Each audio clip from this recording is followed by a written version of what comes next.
Chennai itself, I think, is really the most important city in India for Sri Lanka. The priority for Sri Lankan is, first of all, is to actually find the investment. Sri Lanka is a natural hub. The thing is that the whole world closed for 2 years. So not only did people stop making aircraft, so that meant if you'd ordered new aircraft, they were going to be delayed. The same happened to engines. The same happened to the parts that you supply for engines and aircraft.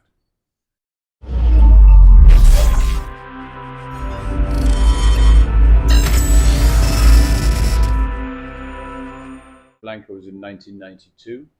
And I came with a friend and we did the tour where you go around, you go to Sigiriya, you go to Kandy, you go to Nuwara. We went to the coast and we came back up and we stayed everywhere, one night, and spent all our time going around in a car. And it was fantastic. It was spectacular. I've been to Nuwara 4 times, but I haven't been for 25 years. I've been back for other holidays. I've been back for work. I've been here for a wedding. Great place to hold weddings, by the way. Great place to hold incentives and MICE events from India, because we fly to so many countries. So many cities, so people can come in from all over the country. So I've been for a number of things. I think one of the things that I have noticed over that 35-year period is, in some ways, it's not changed. In terms of the hospitality, but I think the number of unique boutique places to stay has grown incredibly, and I think the other thing is that the roads here, it can take quite a long time to go not very far, but they are actually much better than they were then, and it's much more easy to get down the coast. 30 years ago, if you wanted to go to Gaul, it would take you 5 hours. Now it takes you an hour. So that's I've noticed that. But yeah, when I came back the first time on the job, I don't know. It was pretty straightforward, really. Yeah, it was like going anywhere else. You got a highway into town, nice hotel, good service. People here are very friendly. So it's a great place. Great place to visit. I think first of all, Chennai itself, I think, is really the most important city in India for Sri Lanka. It's the place we have the most flights, so we've got 17 flights a week. That will go up to 21 flights a week in the winter, and obviously there's a lot of cultural affinity. And we actually, in this last year, we moved our country office in India from Delhi to Chennai, which reflects the importance of Chennai to Sri Lankan Airlines. And it's also, interesting. It's one of those routes where we get a lot of traffic from both ends, which shows how important it is. I think also with Sri Lanka, I think the other city that's hot, and given the various the history and the culture. We're not just a one city place for the people in your part of the world. And I think the second city that is interesting is Jaffna. At the moment, we don't fly to Jaffna because Jaffna can't take a 320. But we're all looking at how we can further develop Jaffna, whether that means us getting different aircraft or whether that means the airport authority extending the runway. But we've actually just had a massive promotion for Jaffna. We just won the Parter Award, which is the airline award for the best marketing campaign for airlines in Asia, and we won it for Colours of Jaffna. So we had a huge promotion on Jaffna. So I think Jaffna, which has been, shall we say, through interesting times over the last decades, is now really beginning to boom.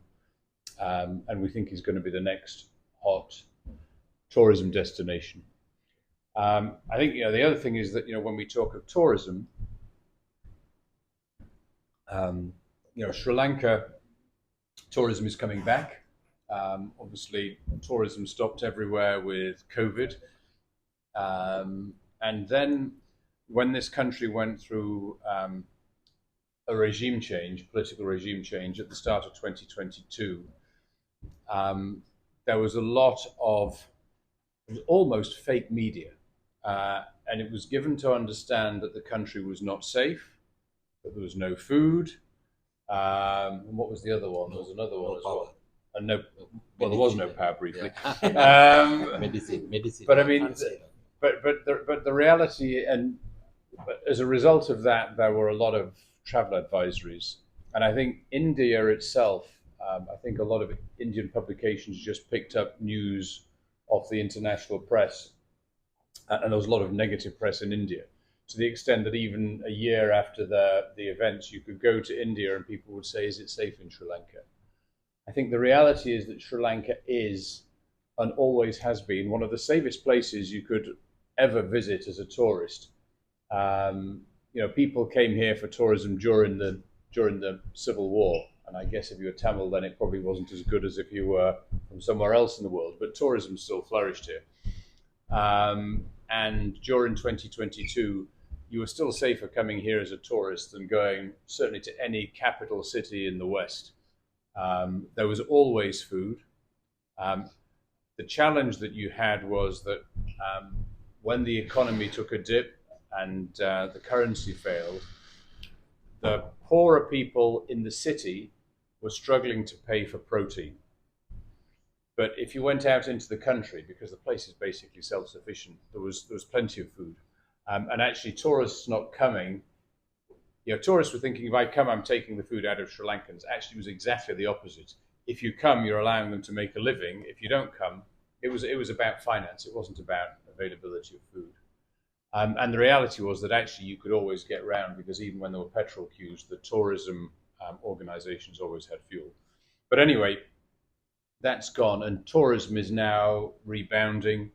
The reality is that India is the number one tourist source for Sri Lanka.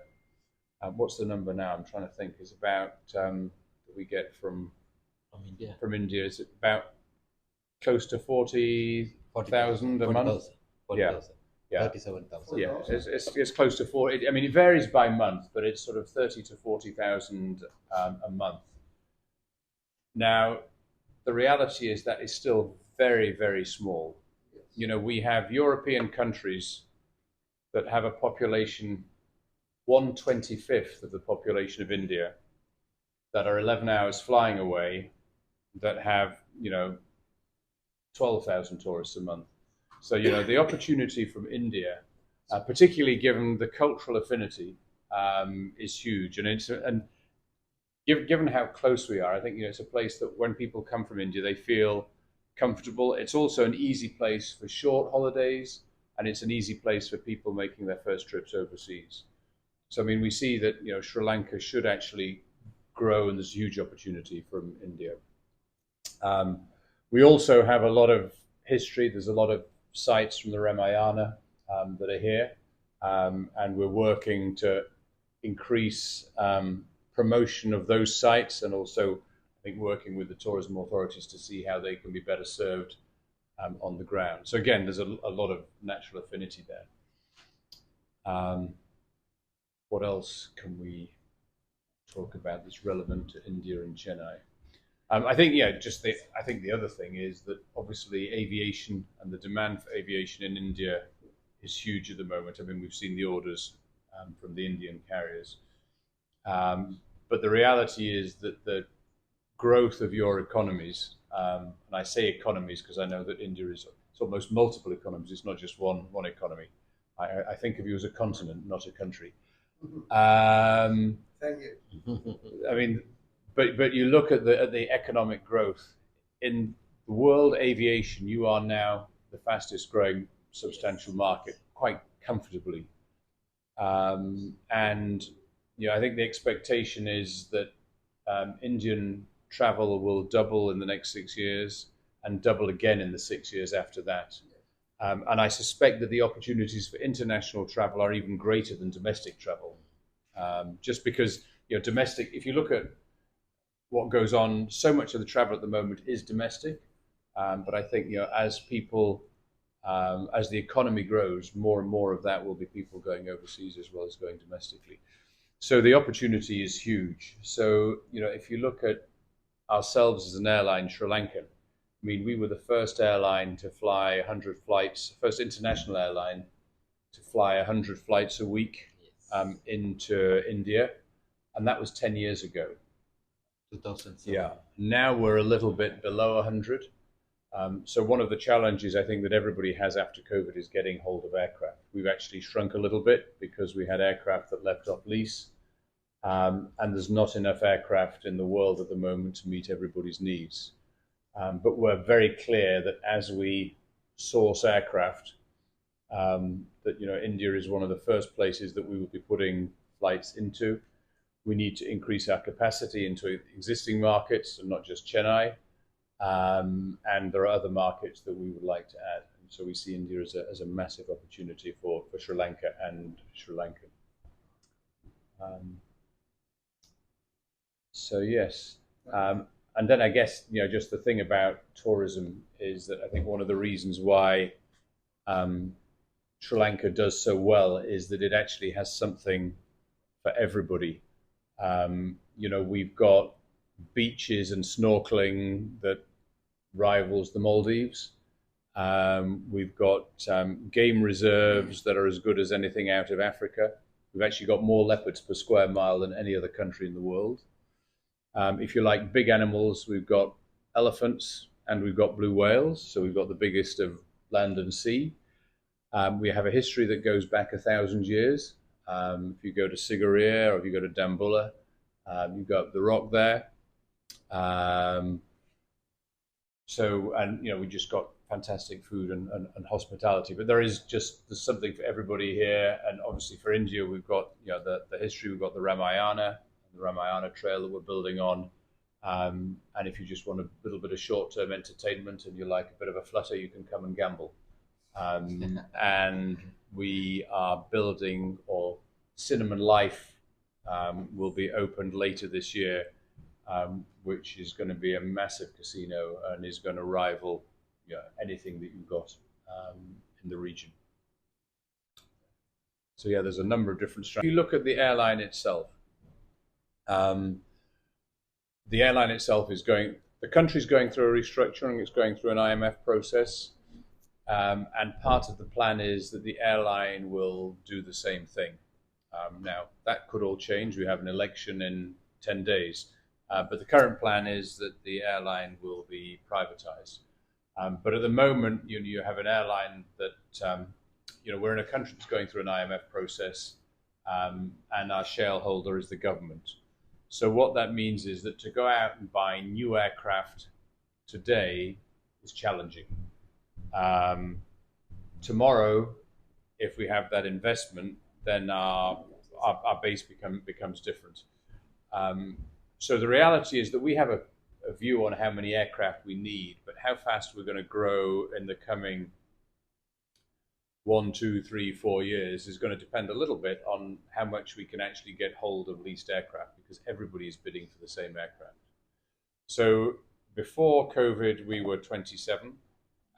We actually went down to 21, I think, at the lowest number.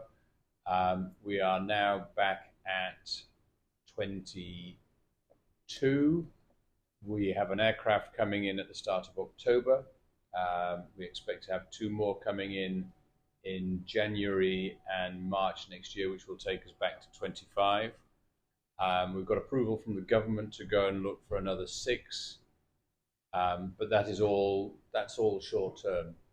But I think the longer term goal is that once we can get through a privatization, then we will sit down with whoever our owners are and start planning properly for the future. And that's when we'll go out to the manufacturers, to Airbus and Boeing, and the lessors who may still have aircraft that are available, and see what we can do. But I mean, we believe that this market,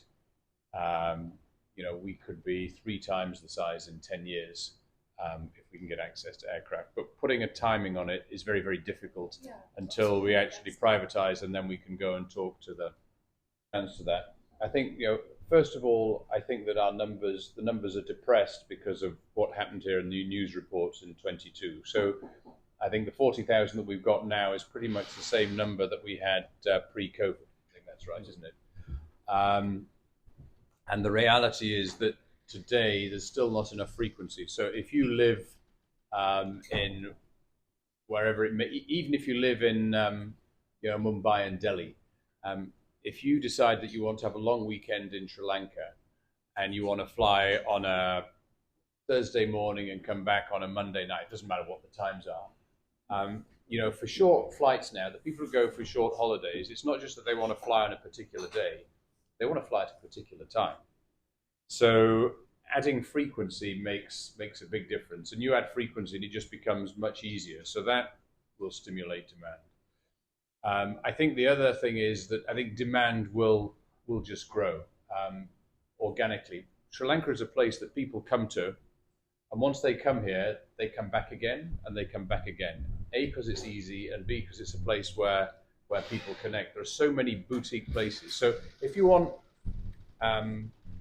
fantastic, if you go to a 6-star hotel in Dubai or Singapore, the service is fantastic, but it's not personal. If you're in a hotel with 300 rooms, there's no way that you can build a relationship with the people that are looking after you, because they're looking after 100 people. Whereas a lot of the places that you stay in Sri Lanka are much smaller, and Sri Lankans are naturally hospitable. So what you very often find is that from the moment that you arrive, you have a connection with the people who are looking after you. And I think that resonates. And so people, they come back and they come back and they come back. And I think, with India, because we had that sort of closed down for 3 years, the priority for Sri Lankan is, first of all, is to actually find the investment, because that's what we need to grow. So that is number one. Once we find the investment, then the goal is to grow, because that's how it does two things. First of all, it brings value to Sri Lanka, to the economy. It also makes us much more robust as an airline. So Sri Lanka is a natural hub. And it's a hub not just for India. If you look at the big hubs in India, they're in Mumbai, Delhi, which is sort of up in the west and the north. And okay, now Bangalore's coming along, and you've got Chennai. But we're in the southeast. So for anybody who's going to Asia, we're a natural transit hub. But it's not just there. If you look at East Africa, or you look at the Indian Ocean, and people going to Asia. At the moment, if you're in Nairobi today and you want to go to Asia, if you're going somewhere that Kenya Airways doesn't fly, what you actually do is you fly to the Gulf, which takes you 4 3/4 hours, and then 4.5 hours later you're flying over Colombo. So if we fly to Nairobi, we do it in 6 hours. So we've immediately taken 2 or 3 hours off your flight time. And it's the same for Seychelles, it's the same for Mauritius, it's the same for... So there's a lot of areas where if we can build a hub, we have some natural traffic flows. And once you build more spokes and more frequency, as an airline, you're more robust because you can fill up the empty seats because you've got all of the connections. But also you can then stimulate point-to-point traffic. If you look at Sri Lanka itself, so I have lived in, I don't like naming them, but you can actually look at you've obviously looked at my LinkedIn profile, so you know where I've worked. Yeah. But I've worked in Malaysia, Kenya, California, all great places. But when I came here, by a factor of 10, more people came and said, wow, the best holiday we ever had was in Sri Lanka. And yet if you look at the tourism numbers here, while tourism is coming back, and it's coming back fast, they're nowhere near the numbers that they should be. So again, if we can sort of start to build those spokes and grow, we bring many more tourists because we have flights at the right time, we have non-stop flights at the right time, and we also